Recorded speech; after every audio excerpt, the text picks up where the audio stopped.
Hey folks, good morning or good afternoon. Today is the second stream of ActivityPub in Clojure. So there's a couple people online. I failed to announce these things with enough leadway to get enough people to show up, I think. Oh, how's this here again? That's awesome. Yeah, please do feel free to, talk to me in the chat, ask questions in the chat, makes it all a little bit more interactive. I'm sure there will be stuff that will raise some questions. Yeah. Okay. Between the last stream and today, I did a bunch of things. I set up a repo on GitHub where I'll be pushing the code. And I've done a bunch of boilerplate setup. Also, I changed the volume on my mic, I think, because I had reports that it was a little bit distorted. So let me know if that's better or if you still notice some digital distortion there. Yeah, so let's maybe run through what I've done here. So as you can see, there's a whole bunch of new dependencies now.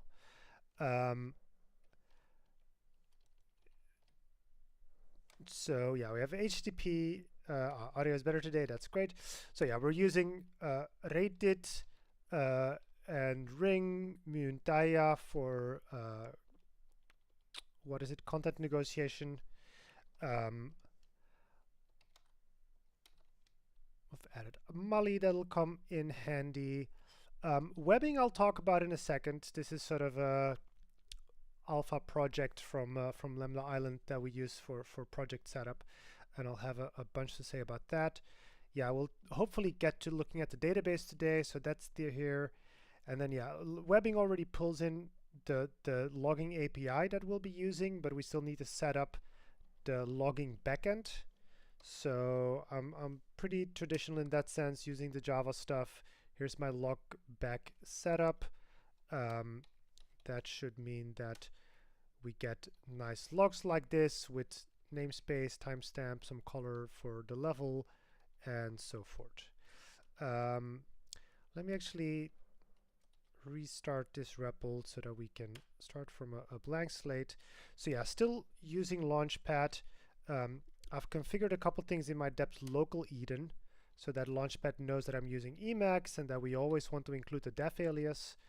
And some dependencies that I've used in REPL sessions, and in case we want to look at those again, I still kept those here. So this is a file that's like, for me personally, this doesn't get checked in. But Launchpad knows how to merge that in with the main deps Eden.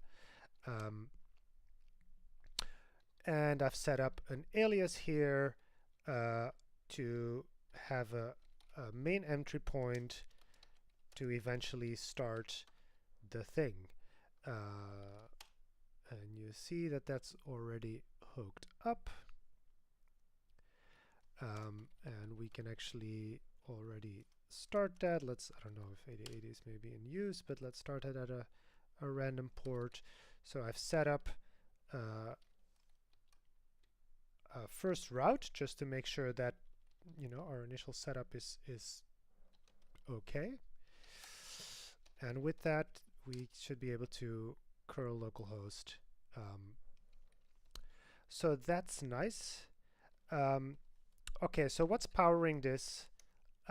If you look at the, so there's a, let's start from the top here. There's a SucCLJ namespace. This takes webbing prod and a setup namespace and just combines the two. Now, okay, let me talk a little bit about what webbing is. There's a lot of people will be familiar with Integrant. And Integrant is great. I've been using Integrant for many years. Generally, it's been the thing in this space of, like, configuring your system, starting, stopping your system, that I've liked the most. But there's a couple things about Integrant that I'm not a great fan of, and in particular, like, there's one particular thing that bothers me a lot, which is the use of multi-methods. making it quite hard to overwrite specific component implementations, say for instance when you're running your tests. So this is something that with Stewart Sierra component was quite common, and that I find much harder to do with integrant, where you want to say, oh, for my test, even for this specific test, this component is now a mock implementation.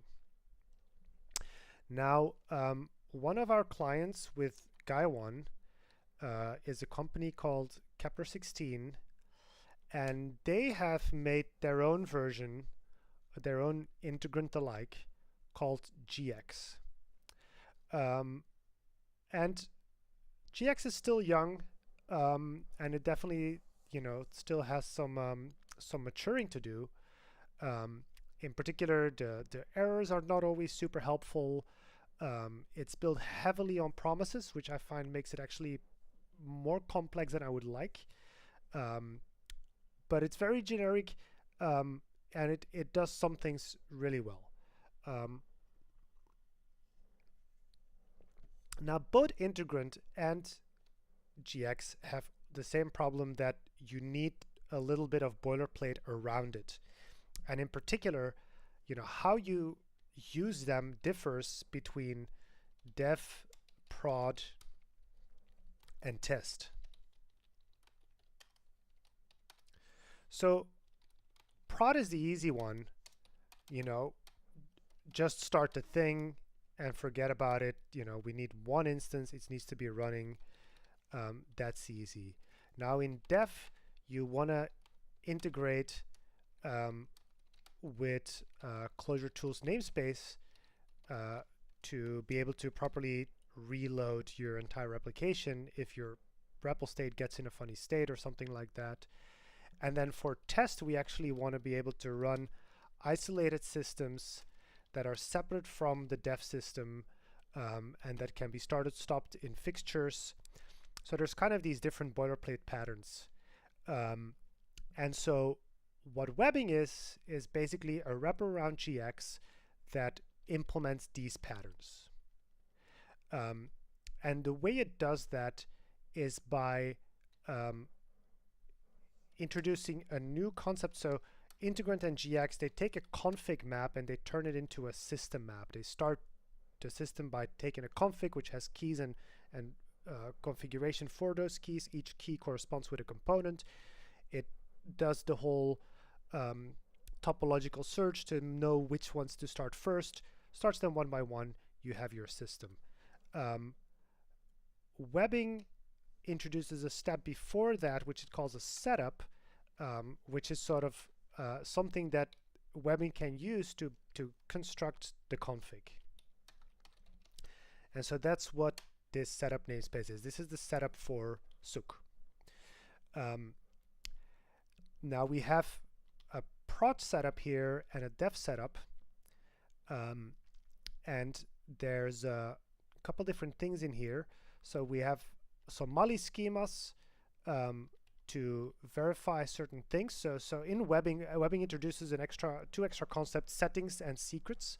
So these are things that like you'll see people use, like env, API token, these kind of things directly in their config eden. Webbing kind of encourages you to separate those out. And what's good about that is that we can now, per environment, kind of decide where those things can come from. So in prod, for instance, we can say, well, the secrets can come as CLI arguments or from the environment, whereas settings can come from CLI argument, the environment.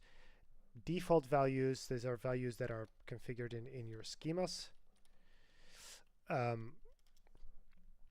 or from certain resource files.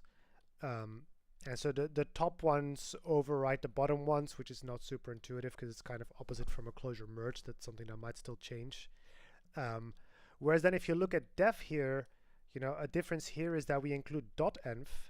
So instead of only checking actual environment variables, we also check a .env and a .env.local file, so you can sort of do local overrides that way. And then we have a settings eden, Same here, a settings eden and a settings prod and a settings dev eden, where you can override settings for specific specific environments. We're not using this yet. And then you can have a config local eden in the top of the project to do more, temporary overrides as you're developing. It'll make sense. But so this is basically what allows us to do this. So thanks to webbing, it now knows, it generates these command line argument options that we have, but it can also take them, for instance, from the environment or from your config eden files. So you sort of have a lot of flexibility. You could hook the secrets up to some secret vault, something like that.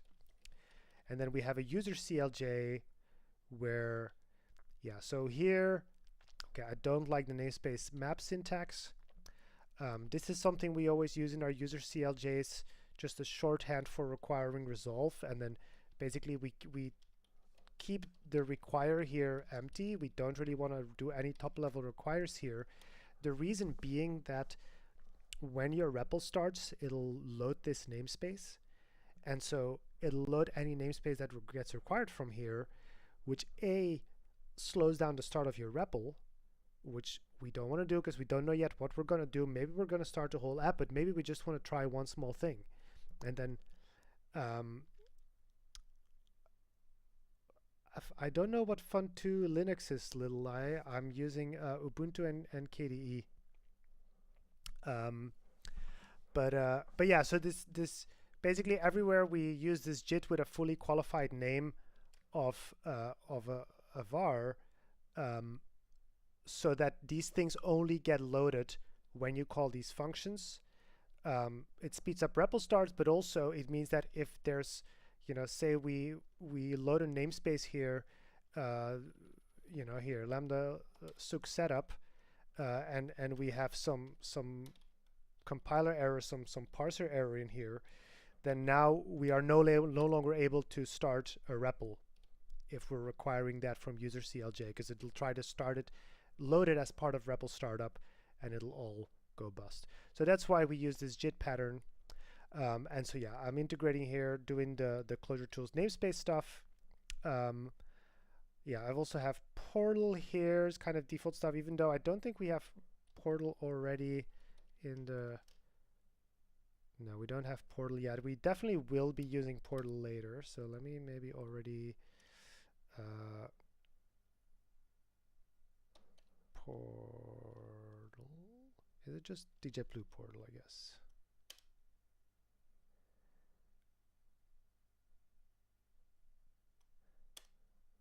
Okay, is that... I'm not sure where you saw that Fun2. I'm definitely not running a derivative of Gen 2. I will say that I made a tweet about this specifically for if there are questions about my setup. And I think that's actually linked in the description. Wrong hashtag. Yeah. So let me post that here if you have any questions about my setup. Okay, so now let's actually look at our actual system. So we have an HTTP router and HTTP server.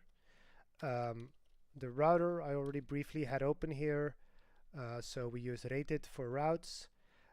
This is something we'll be using later to inject things like our database connection into requests so we can access it. And then I've set up some middleware here. This is from me because I always forget the order, if it's top to bottom or bottom to top for the middleware. We're using rated Muntaya and coercion, as I said, to do content negotiation. So if someone sends say a post to us with content type application JSON or something like that, that'll automatically get correctly parsed. Now one thing, like I was looking over the spec a little bit earlier, and there's actually a content type, I think it's like this, the LD plus. It says here LD plus JSON, we'll have to see if it knows how to correctly deal with that. And then yeah, I mean, pretty standard Jetty setup. I like to stick to Jetty. It's a rock solid. You know, it's traditional choices, but they work. Let's see, what else do we have here? So this is our JSON-LD namespace that we worked on last time. I did a little bit of tweaking on some of this stuff. We noticed already on the previous stream that some of this wasn't exactly behaving as it should, so I think it's already a little bit better now. I added an ActivityPub namespace, even though I realized that that is actually a terrible name, because we're going to be doing a lot of stuff regarding ActivityPub. 1 second.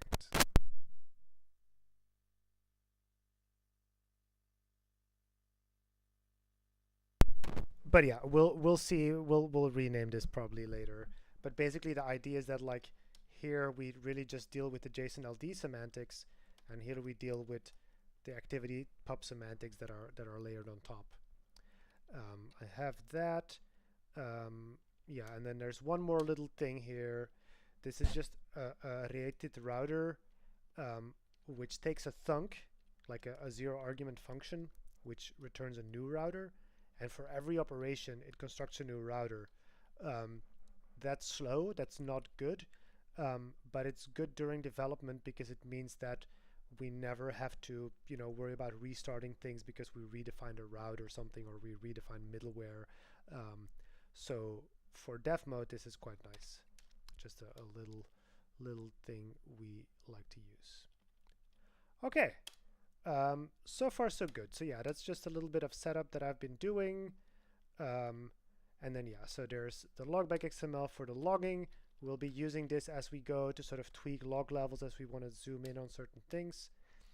And then here, I did a dump of the JSON-LD contexts that we've already encountered, so we can seed our cache with that. And then yeah, we have our config for our system. You can see there are references here. So this gxref is how in GX you refer to other components, whereas this setting is a webbing thing. There's setting and secrets. And then here, GX component, this points to a var, which in this case has a GX start, which points at the function, which actually starts the component. There's some other things that can be in here. You can read the GX docs for that. Okay, Postgres stuff. Actually, for this, do I still have? Yeah, I guess we do still have Postgres running. Let me maybe see. Can I start pgadmin? Meanwhile, load some namespaces here.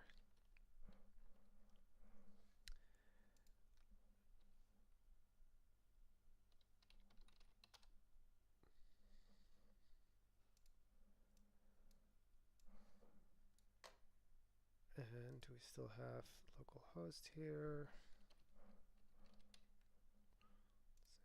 Password. Is that not how I started it?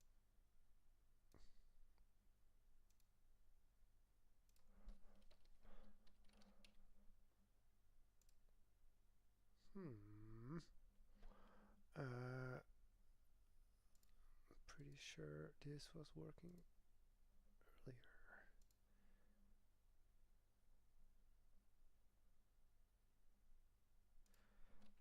Let's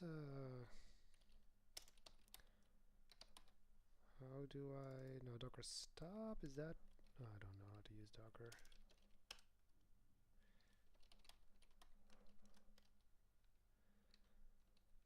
Okay, and then there should be a comment here, someone, or no, do we have it in plenish?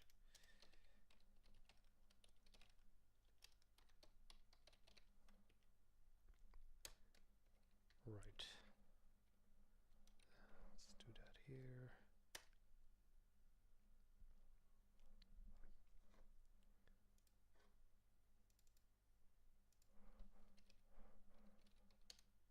Okay, all right. Yeah, and I believe, maybe put that there. Okay, and there's nothing in here, so let's create a database. So yeah, I've started Postgres. Don't know if you saw with this Postgres host auth method is trust, basically like just accept all connections, because I find it sometimes so tedious to like tweak with the tweak the Postgres authentication stuff. Obviously, we're not gonna do that in production. Okay, so a little helper which drops the database if it exists and create it, so that we can iterate. So now we should have an empty database. Let's refresh that. Public.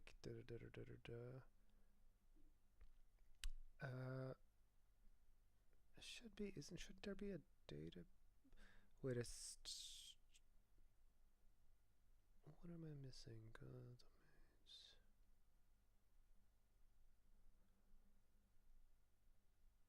Thought it would be in here.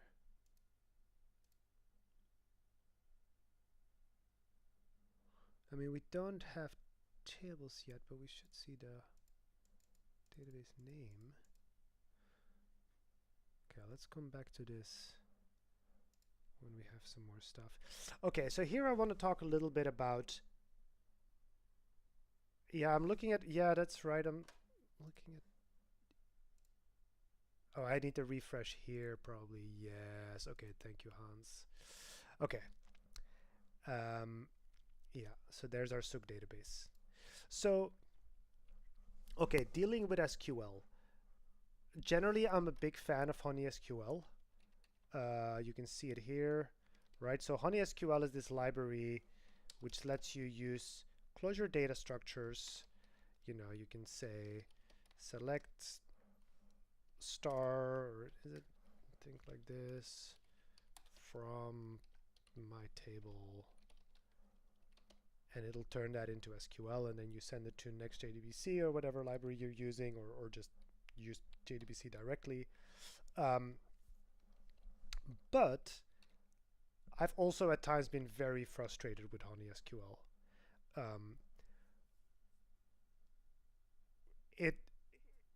It makes certain assumptions, but also, yeah, it like when you wanna. SQL is a weird syntax, and there's a lot of power in there, and often I want to stay a little bit closer to SQL because I know how to do certain things, like say, we're going to be using JSON functions in Postgres, or like specific functions in Postgres like that.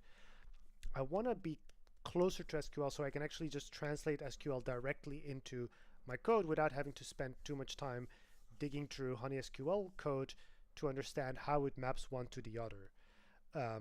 So I've decided to hack together my own little translation layer, and that's what you see here. So we have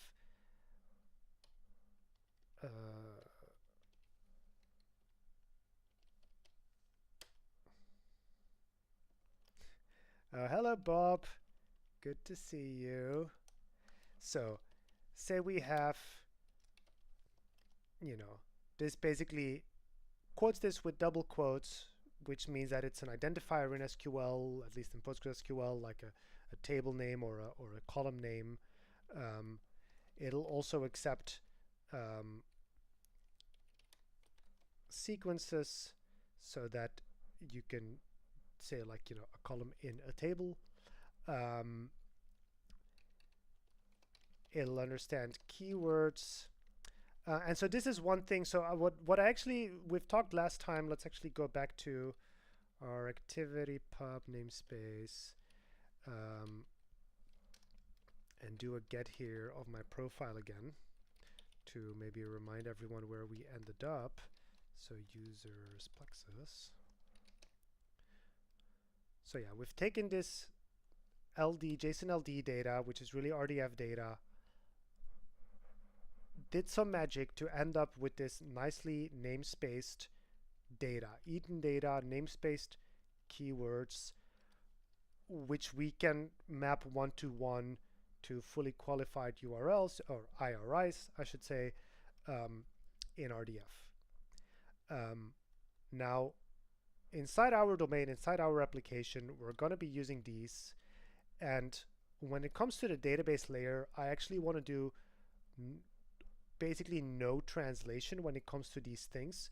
So it's very common to have, some translation layer going to the database, which will, convert like dashes to underscores or something, right? But like the thing is, if you properly quote your identifiers, you don't need to do any of that. Like you could use complete URLs as table names. Not super convenient, but it's just a matter of quoting things correctly. And so I actually want to, if I have a property foo/bar, I wanted to put it into a column called foo/bar. We are going to drop the leading colon. That's not relevant for not Clojure. And then, yeah, SQL keyword is basically for keywords in the SQL language. So we can do something like create table. Then, yeah, we can encode SQL strings. So SQL strings are encoded with single quotes. And if there's a single quote in there, then it gets duplicated. And so these three things are essentially the primitives that make up the entire SQL syntax. Yeah, I mean, we have a few more helpers here for making lists.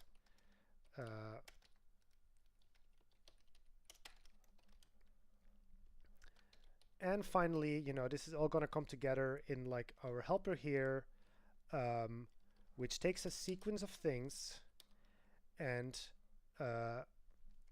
if it's it has like some default values, like if it's a symbol, then it'll consider it an SQL keyword. If it's a keyword, it'll consider it an identifier of something like a table or a column.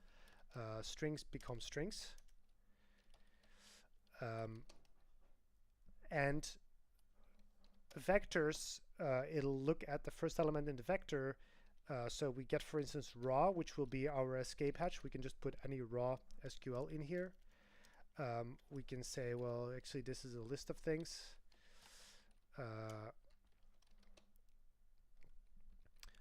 We can, specifically say that something needs to be an identifier or a keyword or a string. And so with it's very low level, but it should give us a way that we're basically still writing SQL, like we're very close to the SQL semantics, but it's just a little nicer than like writing things inside strings, and we can still manipulate it with Clojure code. So, I mean, we'll see, like the nice thing about projects like this one is that, I'm not shipping this to a client, so I can experiment with, sort of unorthodox things like this. Maybe in a month's time, I'm going to tell you that this is a horrible idea. But right now, I'm actually quite excited about it. Okay, so let's do the same thing that we did last time. Turn this into a proper namespace. So source lambda island sook. Yeah, let's just call this db clj. Actually, SQL is maybe better.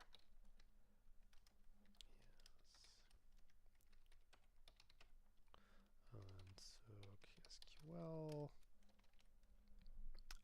And do we require anything? Just Clojure string. I think that should be everything. Require Clojure string SSTR. Okay.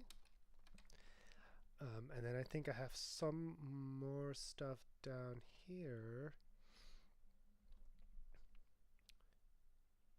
Yeah, here, pg coerce, insert SQL.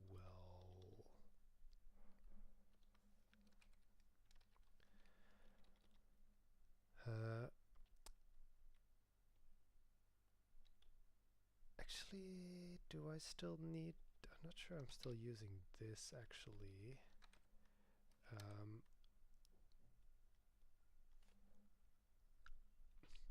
Yeah, there's some stuff here with these triggers and stuff. You'll see. Okay, let's actually, yeah, let's try to create. So, okay, we'll leave kind of same thing as yeah. So Thomas shouts out for Donut in the chat. Daniel's doing really cool stuff with Donut. He's given me a demo already quite a while ago. I'm really curious to see how Donut will fare.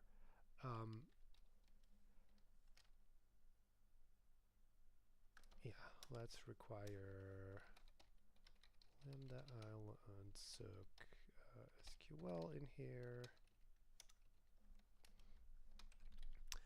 and also PG stuff next JDBC. I don't know if we need all of these, but let's grab these already.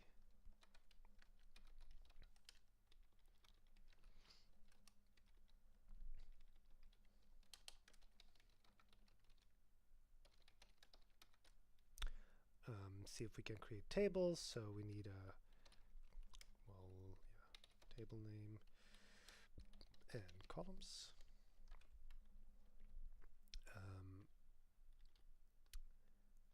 And so let's see.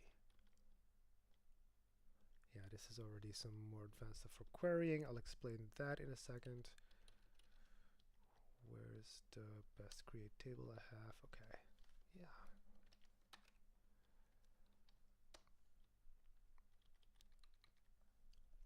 Yeah, and I guess we need a connection here.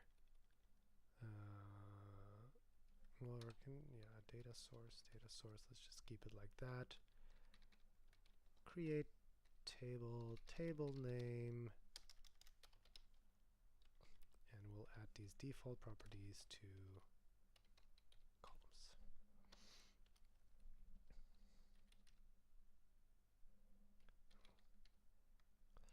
Yeah, this is SQL. Oh, there's not.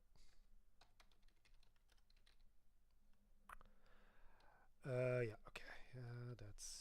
This might actually, this is probably also already too high level for this namespace.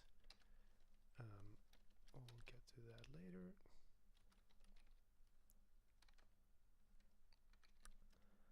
Okay, so let's start a new REPL session here, second stream.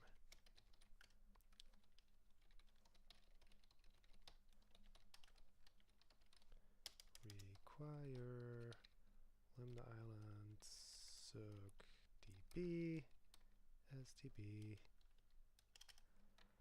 and then we need some stuff from here, pg url. So we have pg url soak. We need the get data source from JDBC.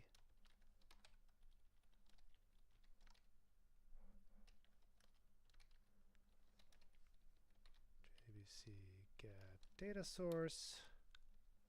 Okay, and now we should be able to say db create table for activity streams person.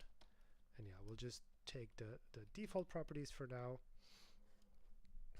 and see what happened here. So if I refresh this and look at schemas, public tables, here's my person.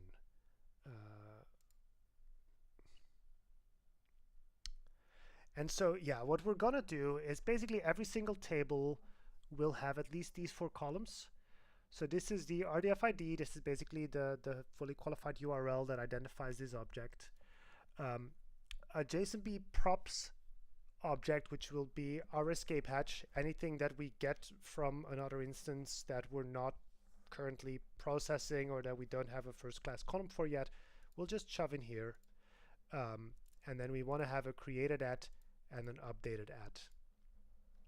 Now, For created at, updated at, created at is easy, right? So created at, we just set that it has a default of function called now. Updated at will update through a trigger. And so we'll have to put that somewhere. Yeah, so this is what that looks like. Basically saying updated at. Very simple trigger. But so whenever we create a table, we're gonna have to create that trigger on table name, for each row, execute procedure, trigger set, timestamp. Now let's actually go ahead and hook this a little bit up to our system. So yeah, we create a component which can start. It's probably also gonna want to be able to stop. So yeah, so here you get to see a little bit, you know, the GX stuff. So yeah, database. What namespace keyword do we use for this? I guess it does. I mean, it really doesn't have to be a namespace keyword, but let's say storage DB.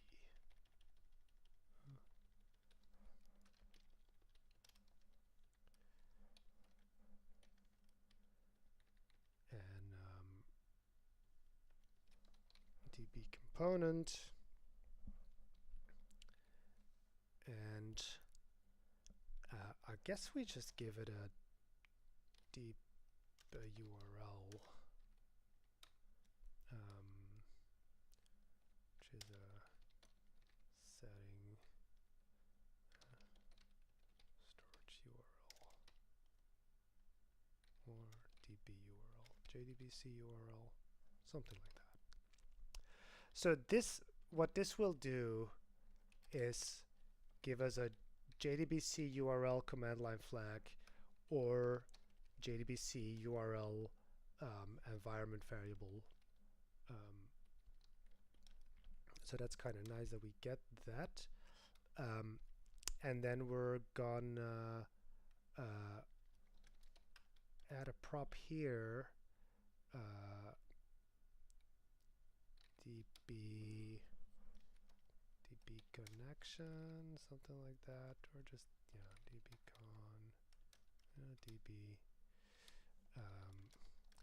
which will then make it available on our requests.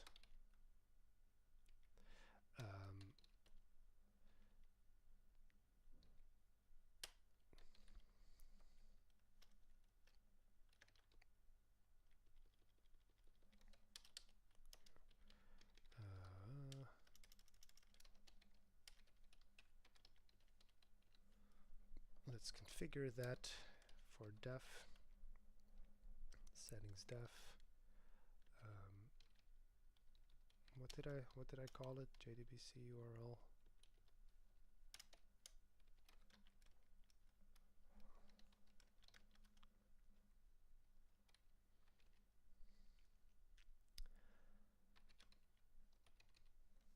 Okay, if I reset my thing, does everything still work? No setup found. Oh, I didn't start my thing yet. Then it's not going to do much. Search CP component could not be resolved. So DB, I did not actually evaluate all of this, as you can see, because SQL is not defined.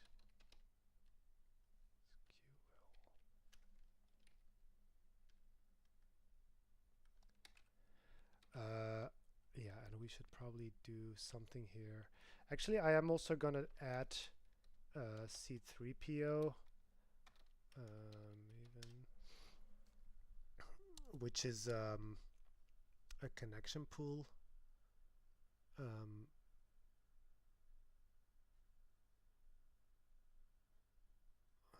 guess this one. Yeah, that's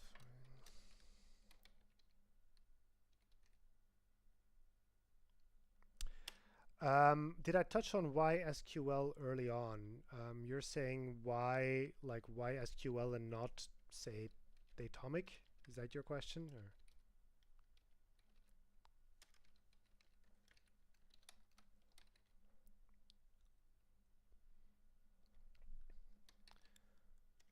Let me see. I should still have something here. C3PO.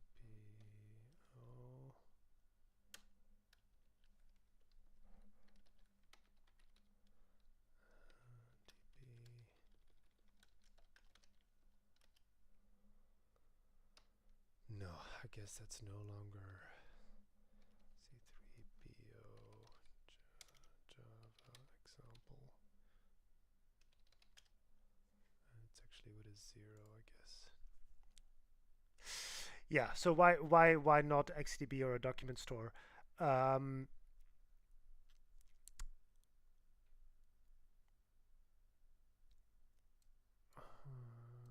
Dependency. Why is this? Is this the one we're requiring?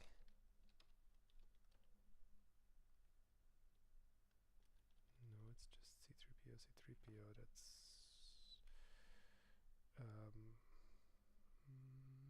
implementation.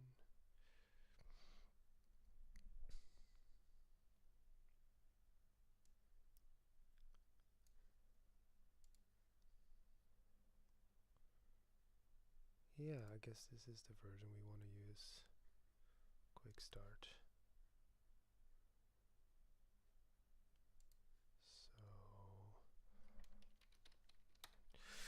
Yeah, so I chose for Postgres. I really like Postgres, and I figured for this project, I want to stay fairly traditional on some things to sort of, keep our innovation budget in other areas.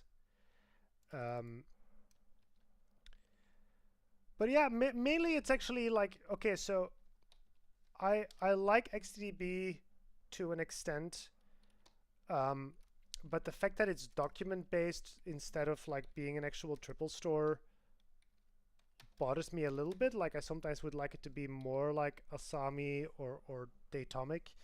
I considered Asami. Asami has durable storage now, but it implements its own low-level storage. I would have been more comfortable if it was actually able to work on top of JDBC as a backend.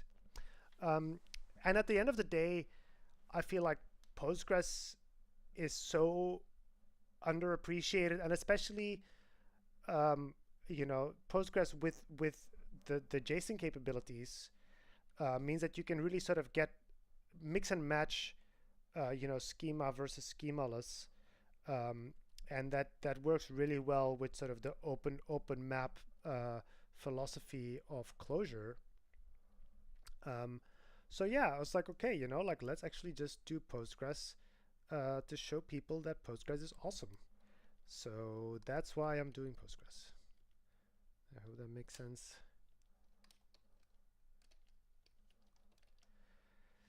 Oh, that's the thing. C3PO C3PO is a Clojure wrapper. Do we need a Clojure wrapper? I don't think we need a Clojure wrapper. We just need to import this thing.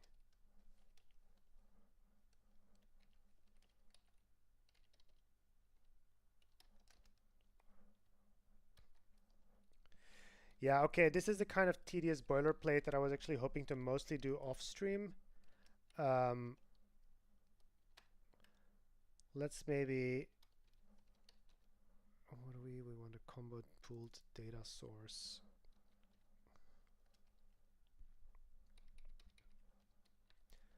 Does this work? Okay, maybe we can do this fairly quickly.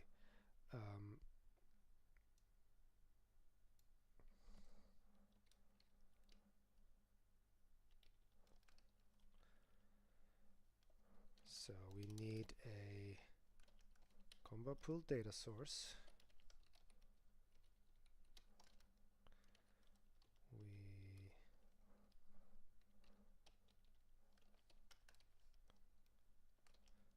set the driver class.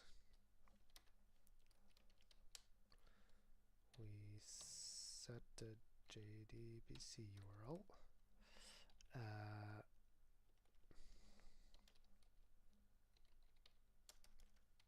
Yeah, so does that answer your question, Poplatige? And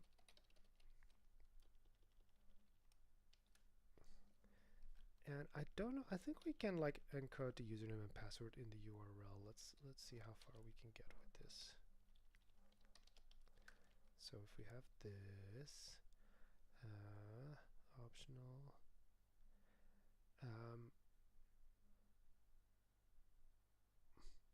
Do I need to pull this early in the project? The thing is, like, with the pool, I feel like I don't have to worry as much about, like, so like what I would do without a pool is just open a single connection and leave that connection around, but that's not great either because that connection will go stale at some point. So in this case, the pool is not so much about, you know, load management. It's just, yeah, making it a bit more worry-free to get connections.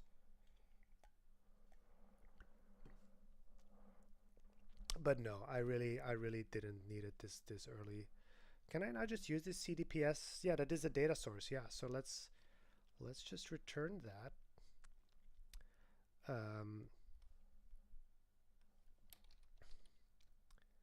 Okay, what happens if we do a reset? Fail. No matching field found. Set driver class. Oh. Guess I wrote this as if it's a do to, in which case I don't need that.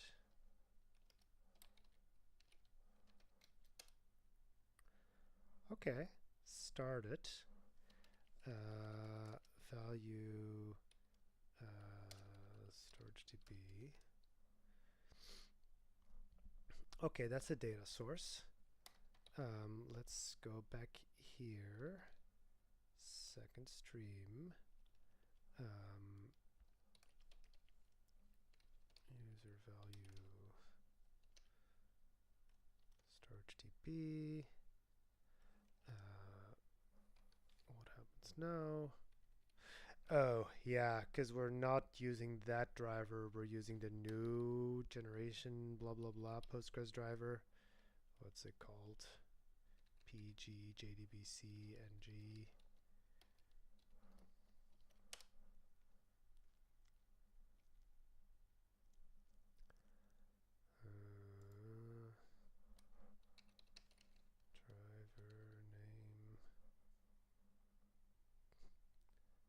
Data source is that? No, I need to.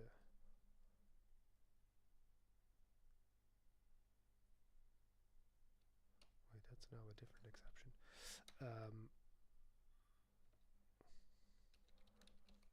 Is there a dot driver? PG driver.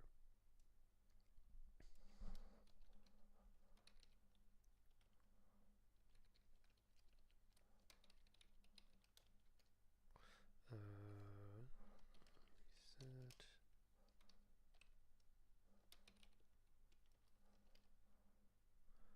Oh, that actually did something. I think.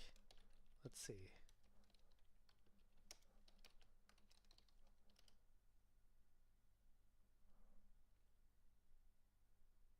Wait, is it doing something?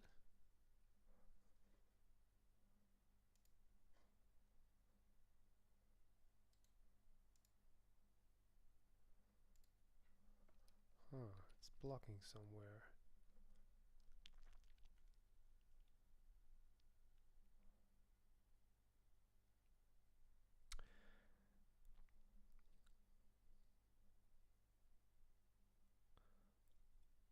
Okay, that's not great. Let's actually skip the whole pool thing for now. We have JDBC here. Let's just say, let's just return a single data source. But yeah, I'm not sure. I think No, I think that's actually not right. If we're going to do that, we can't just return a single data source and use that like for the lifetime of the application. Um,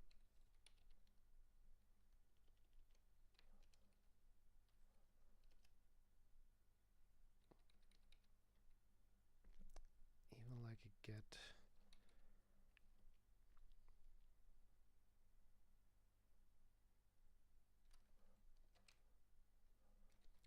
Okay, let's just return the URL here, and we'll call get data source explicitly for now. I need to check again what actually the right recommended patterns are for this stuff.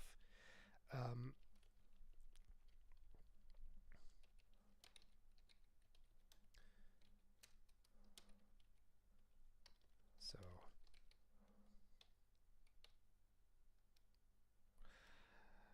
I don't strictly need it. No, I would like to use it. Feel like it's a good thing to have, but no, I don't strictly need it. Okay, now that's. Oh, is that the problem? That my URL? I'm not getting a URL here.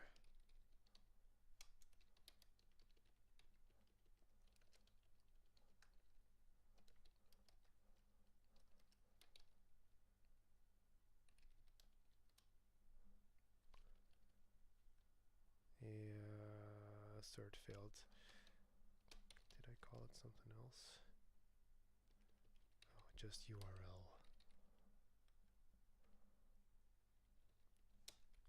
URL.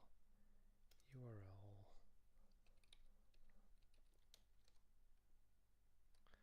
Oh. Yeah, function. Ah, yes. Okay, okay, okay. Right, and that's why we need the system integration, because we do want to do some initial setup as we start. Basically, the equivalent of, and I guess yeah, we'll see like if we. What I want to get to in terms of like quote unquote migrations, I think is that we're just gonna do like a create table if not exists for everything as the application starts. So we'll assume that you've created the database outside of the application, and then basically create any tables we need on demand. And then same thing for this trigger.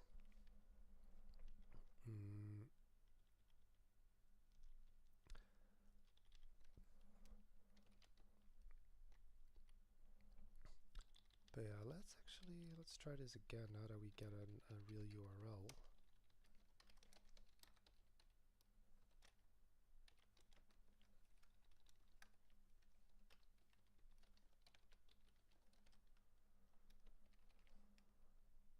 JDBC execute data source set TS trigger definition reset. No, doesn't like that. Oh, this needs to go in a vector. So yeah, this is what I mean with like GX kind of hiding the real errors, but like the error here is that character cannot be cast as string. How did we end up with a character? It usually means that we're treating a string as if it's something sequential. So yeah, this needed to be in a vector. What's the problem now? Still the same problem. That is strange though. Did I not? Ah, there you go. Okay. Has it created the trigger? If so, then that means that our C3PO is working. Yeah, there you go. Okay, that's nice. Yeah, so this is why I want to have C3PO. Like I can just return a data set and use that throughout, or data source. And I'm not really sure like if I just create a single Postgres data source, if that might go stale or something. Okay, so now we have a story to be. Correct me if I'm wrong, eh?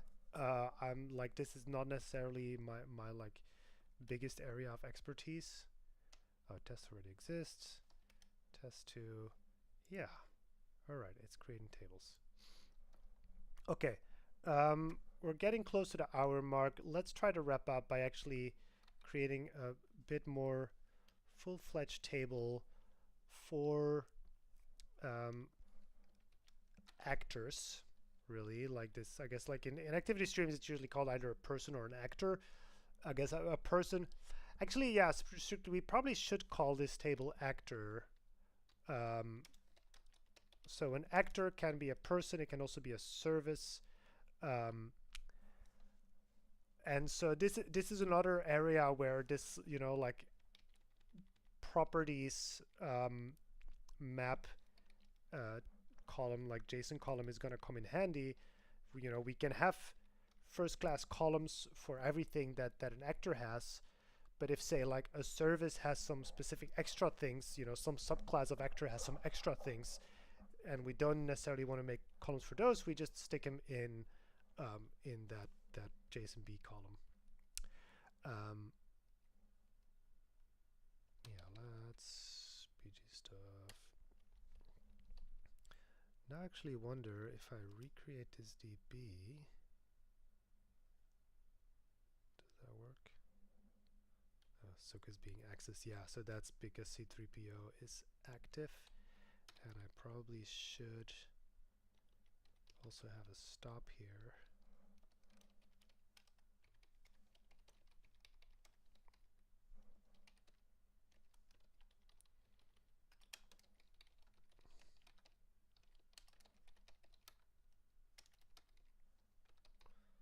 I think, do we have a GX stop? That's, oh no, I need a destructure to get the value.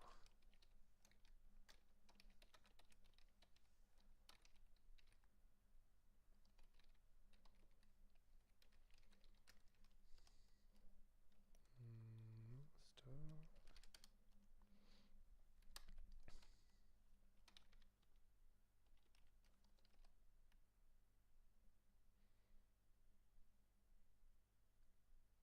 Yeah, still being used. Okay, let me restart my REPL, because we didn't have the stop before. That's probably why it didn't stop it.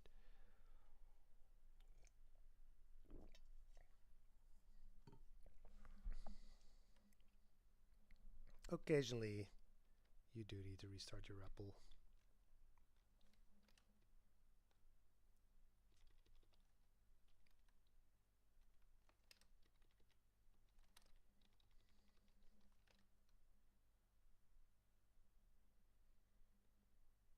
Or is it? Yeah, it's probably also because of pgadmin. Maybe it was because of pgadmin. Disconnect from server. Yes. Oh, okay, there you go.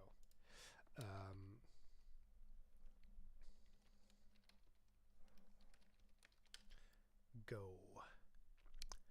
Yeah, so Go is like a convention ever since the chestnut days. So basically, the thing is, like, I am in and out of so many projects, like between, you know, different Guy One client projects, Lambda Island projects, you know, other community projects. So I really like to have consistency in certain things. And so that's where, for instance, you know, bin Coucha came from. It's like I want this entry point to exist in every single project, so I don't have to hunt around, you know, how am I going to run tests this time? And so same thing, I have like a Go in every single project, whether they use Integrant or whatever. That's always how you just start the main app. And Launchpad is kind of another iteration of this idea. It's like, you know, we're maintaining so many different applications and repositories, libraries. All this dev tooling stuff shouldn't be in each individual repository. You know, we should basically extract that out. So that's kind of where that came from. Okay, so let's see. So now we should have an actor table.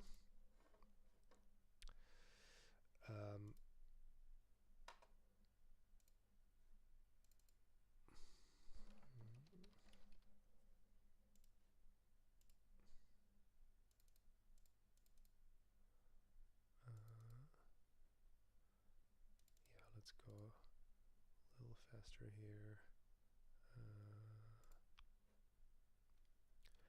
And so now we have some extra stuff here: activity streams names, URL, inbox, outbox, and so forth.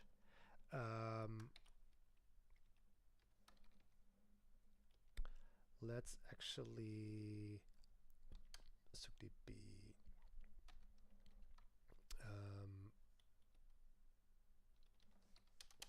Let's just put those here for now.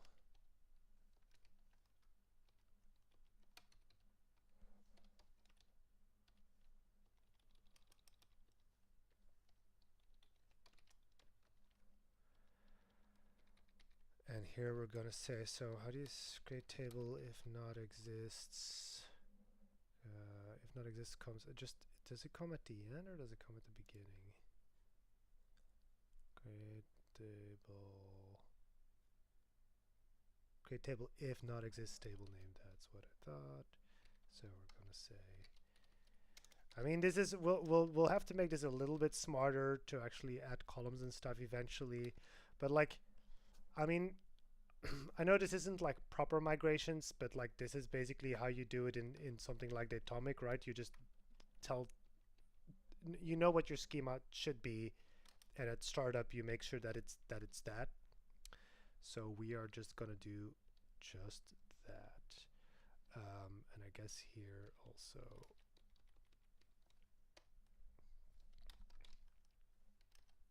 see if that works. And then do seek table columns, tables, create table, data source, table columns. Okay, so let's see if I drop this one. Delete drop, yes. I do a reset. Error. Syntax error at or near not. Do we get the C? Postgres might show it. Create trigger if. Oh, I guess create trigger if not exists does not exist.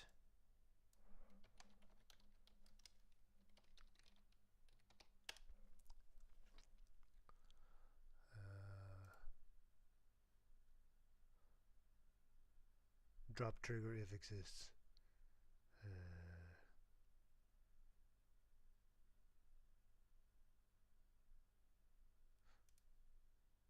I mean, no.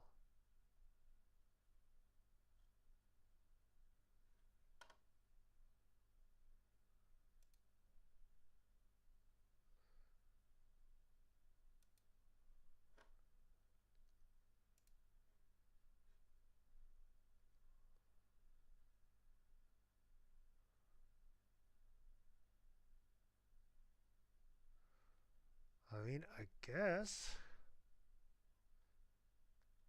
that's what everyone's doing.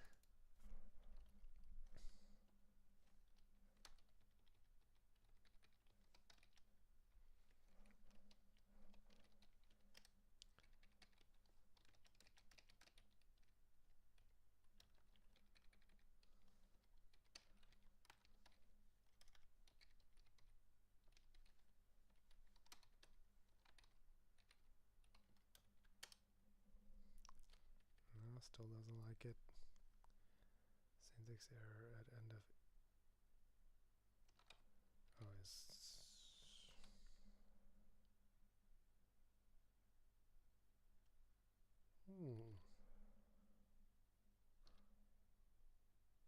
Oh, it needs the on table name.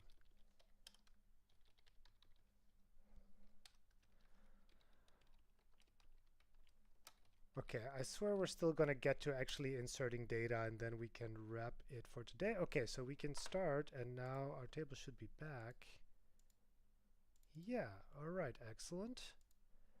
And then, yeah, I think we are gonna move this to a separate component namespace, but we'll leave it here for now.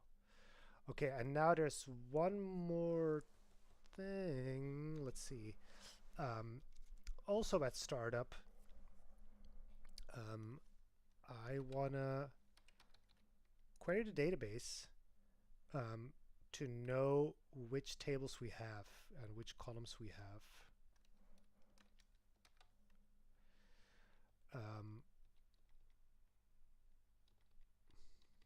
Let's see.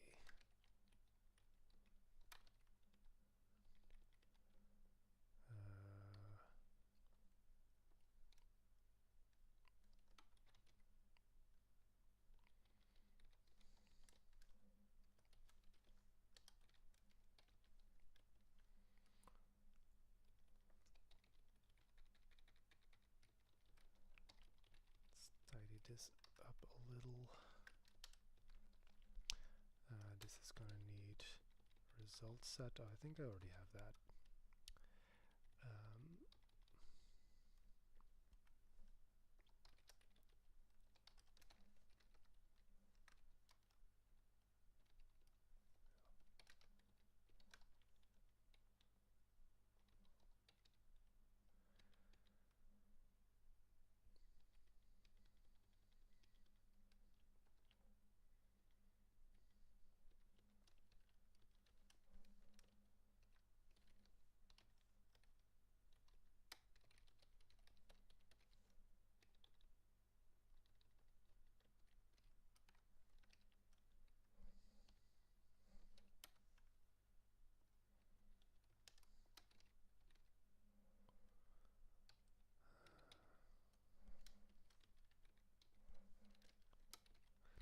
Yeah, so this is some hairy JDBC metadata code to query our schema. So now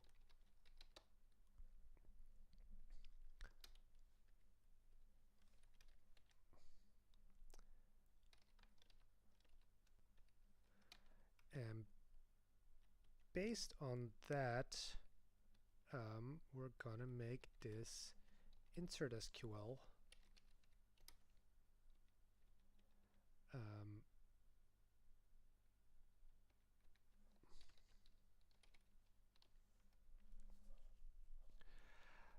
So basically what this does is,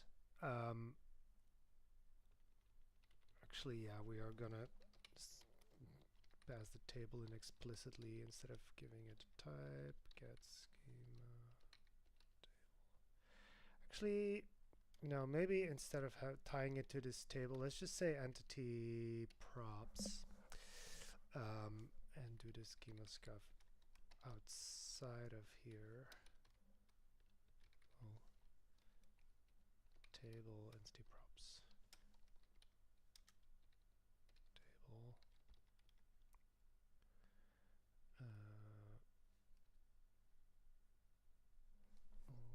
What's this about?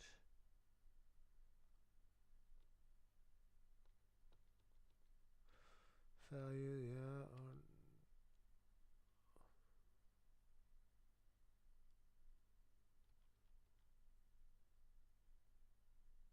Yeah, map key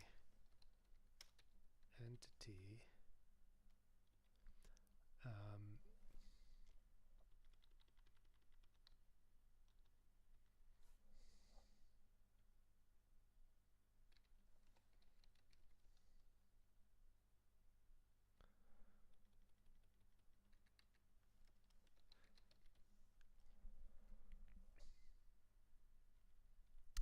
Yeah, so we're generating a insert into this table.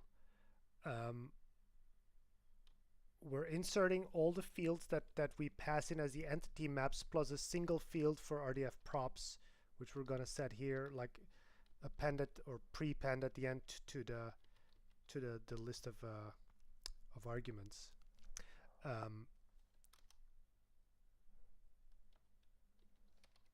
Anyway, let me show you this in action. This is going to make a bit more sense. Yeah, JSON.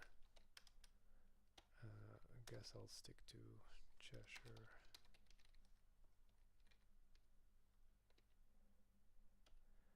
Oh, and I guess we did use PG coerce here. PG coerce.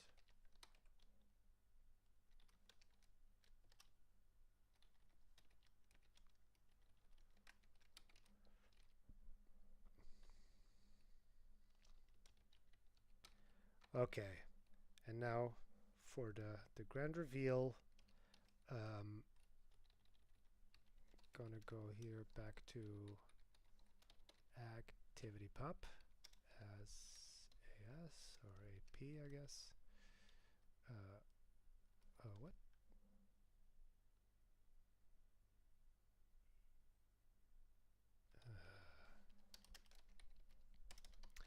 This is what you get with this resetting.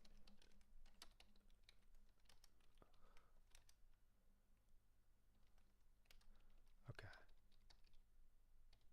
So say we have a person, so an actor, it beget https to.cat users plexus.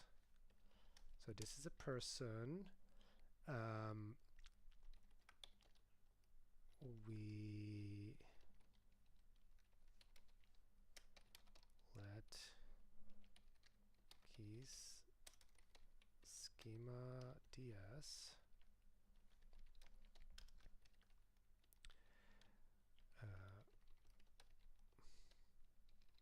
person, and then we're going to say db insert SQL into the activity streams actor table, and we want to insert person, but in particular what we're going to do is select keys person, get schema activity streams actor. Let's maybe call that table. So insert table, get schema table, and so yeah, you'll see that this will become a helper in itself, and then we'll do the opposite of select keys, which is apply the source person get schema table. Okay, what does that look like? It looks like it cannot JSON encode a Java time zone datetime. Oh, do we have a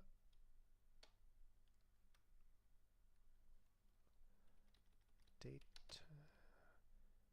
actor created updated at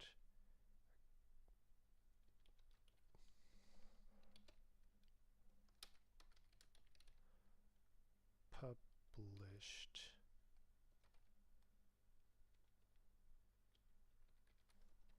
This should not go in the JSON. Oh, JSON encode not entity, but props. Map key. Yeah, and yeah. All of this can live outside of here.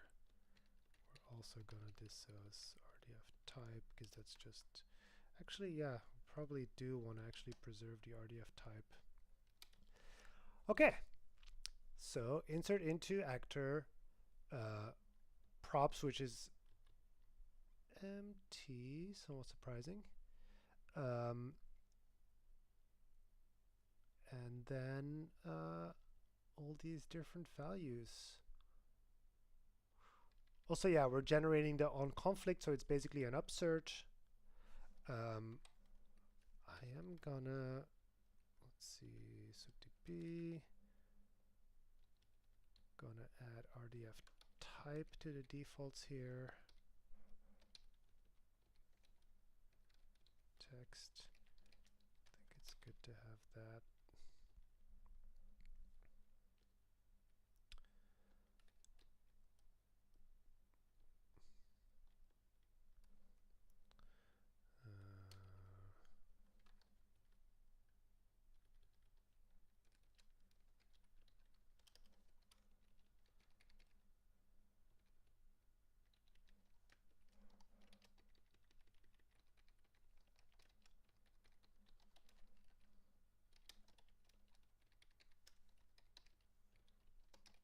Drop table, activity streams actor.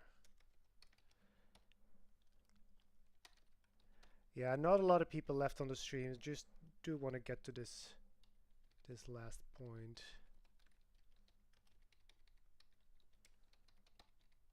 SQL as SQL, and then next time, yeah, today was a lot of like plumbing around system and database. Next time we'll really start, you know, try to follow people, post stuff, do actual ActivityPub stuff.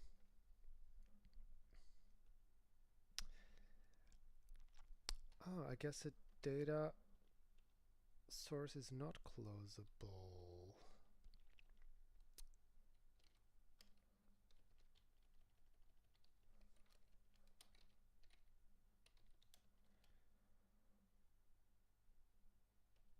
Yeah. Do these take farce? That would actually be helpful.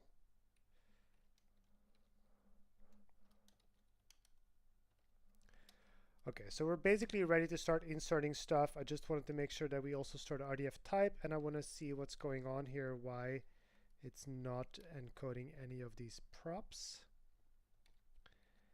But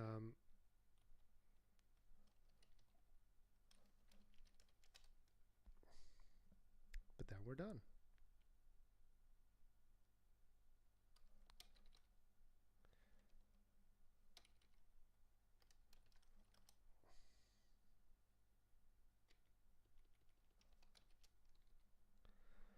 Okay, so do we have an RDF type now?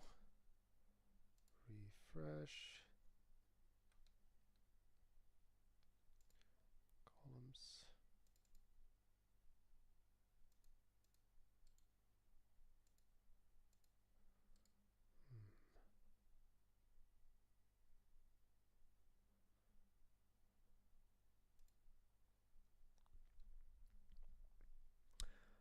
Oh, the specify. Okay, good. That's surprising.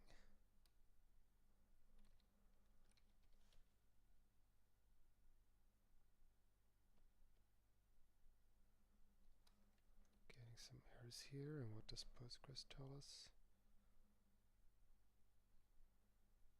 Oh, hasn't done it. Let's try this again.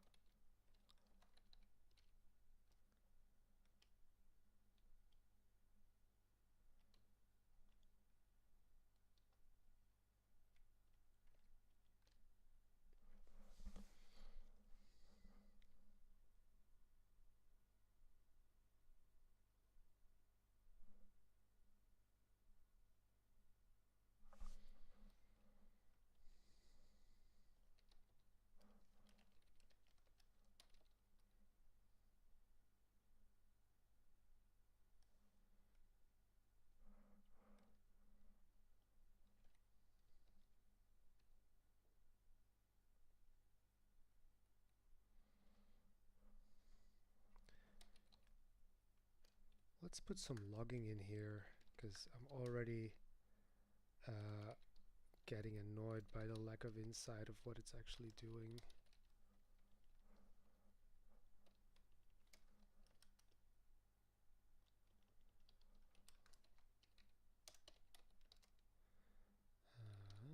Table creating name, table name, columns, and I guess it's a log info.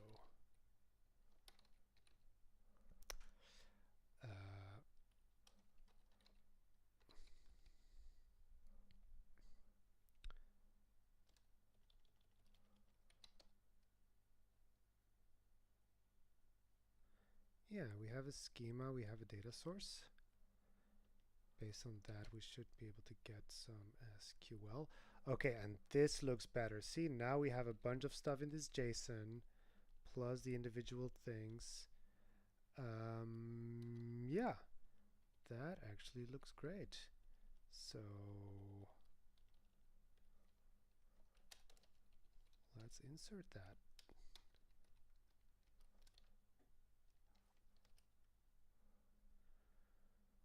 Wait, this is already a vector.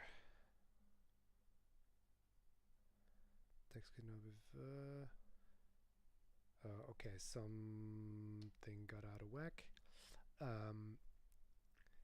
The problem here might be, let's see. Yeah, so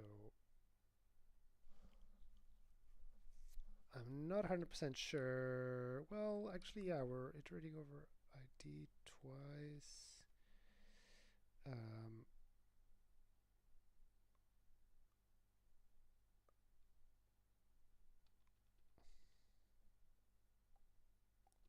Oh.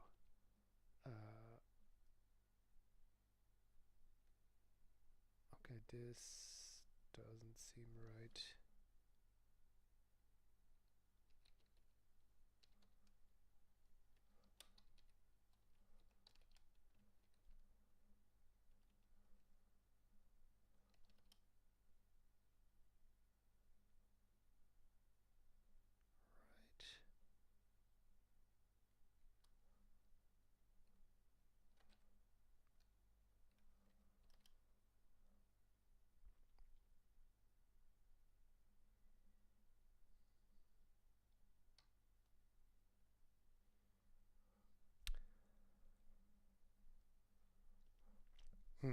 Okay. Let's break this down.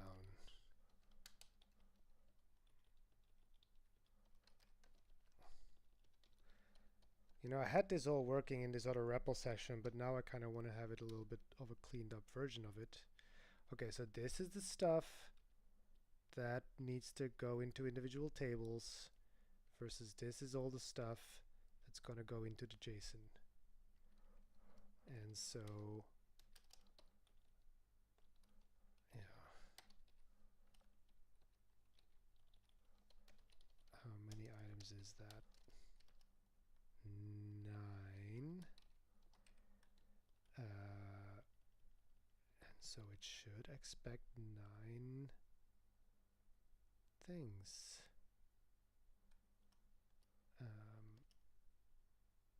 Or at least 10 things, including the props. And what is it saying? Are we actually sending it?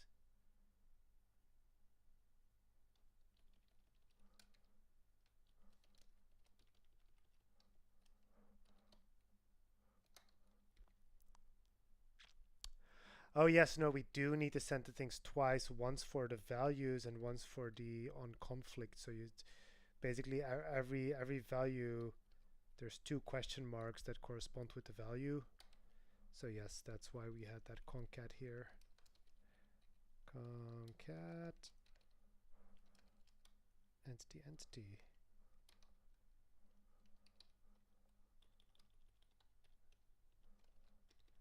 How do you like that? Okay, that did something. I think we might be there. All rows. Nothing. Let's refresh the whole thing just to make sure. All rows. Okay, and we have a row. I don't know if anyone knows if I can sort of like see these more as like key values side by side. That would actually be nice. Is there like an edit row or something? Graph visualizer, not quite.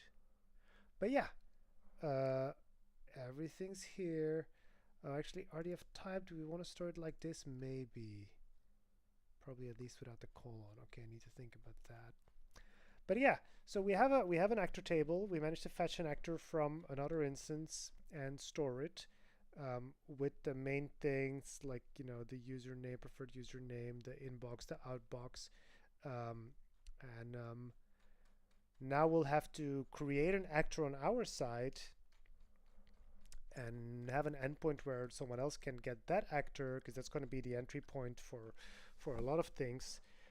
Create an inbox and an outbox, and then we can actually start following people and you know, sending activities around. So a follow activity, a create node activity, we can actually start getting to the ActivityPub stuff. So, okay, today was a longer stream and perhaps a little bit boring. I hope it wasn't too boring. But like, you know, having some plumbing like this set up, I hope is gonna allow us to actually iterate really quickly down the line. So it's a little bit of effort up front, you know, to sort of have these things, you know, encoded at a high level, but I think it's gonna pay off. So fingers crossed. And yeah, do feel free to comment on the video, on the Fediverse. And if all goes back, I think I'll be back morning in Europe on either Tuesday or Wednesday. But follow me, TootCat, at Plexus if you want to make sure you don't miss that. All right. Thanks, everyone.